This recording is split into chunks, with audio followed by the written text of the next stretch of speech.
வணக்கம்மா, எல்லாரும் நல்லா இருக்கீங்களா? வெல்கம் டு தமிழ்மா சமையல். 400 கிராம் கொத்தவரங்காவை பொடியாக நறுக்கி வச்சுருக்கேன். 2 வெங்காயம் பொடியாக நறுக்கி வச்சுருக்கேன். ஒரு தக்காளி பொடியாக நறுக்கி வச்சுருக்கேன். 4 காஞ்ச மிளகாவை கிள்ளி வச்சுருக்கேன்.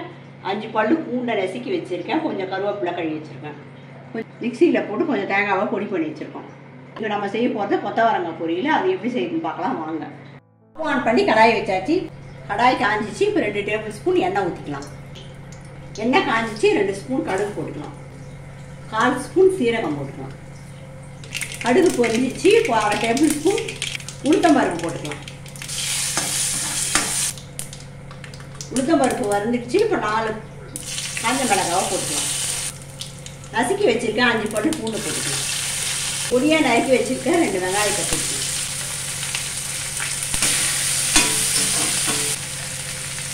வெங்காயம் வதங்கிறதுக்கு ஒரு 1/4 ஸ்பூன் உப்பு போட்டுக்கலாம்.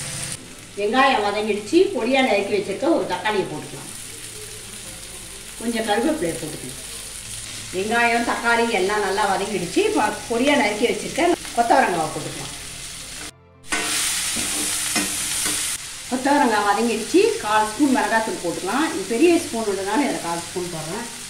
டேபிள் ஸ்பூன்னா 1 ஸ்பூன் போட்டுக்கோங்க. ஒரு 1/4 ஸ்பூன் மஞ்சள் போட்டுக்கிறேன். ஒரு 1/2 டேபிள் ஸ்பூன் உப்பு போட்டுக்கிறேன். உங்களுக்கு தேவையான அளவு போட்டுக்கோங்க. வெங்காயம் 10 நிமிஷத்தில் கரையாட்டு. இப்போ ஒரு 1/2 டம்ளர் தண்ணி ஊற்றி வேக வச்சிடலாம். இப்போ தட்டு போட்டு மூடி 10 நிமிஷம் வேக வச்சிடலாம். கொத்தவரங்காய் வெந்துடுச்சு. இப்போ தேங்காவை போட்டு இறக்கிடலாம். போட்டுடலாம்.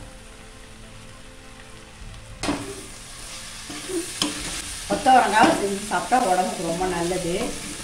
இதயத்துக்கு நல்லது, ப்ரெஷருக்கு நல்லது, சுகருக்கு நல்லதுன்றாங்க. வாரத்துக்கு ஒரு நாளாவது கொத்தவரங்காய் செஞ்சு சாப்பிடுங்க. ரொம்ப நல்லது உடம்புக்கு. ப்ரெஷரு, சுகரு, இதயத்துக்கலாம் கேன்சர் வர்றதை கூட தடுக்குதுன்றாங்க கொத்தவரங்காய். தேங்காய் போட்டு ஒரு 2 நிமிஷத்துலேயே இறக்கிடுங்க. தேங்காய் போட்டு ரொம்ப நேரம் இது கொத்தவரங்காய் பொரியல் ரெடி ஆகிடுச்சு. இப்போ ஸ்டவ் ஆஃப் பண்ணி இறக்கலாம்.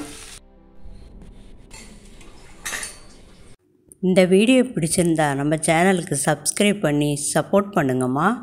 நன்றி, வணக்கம்.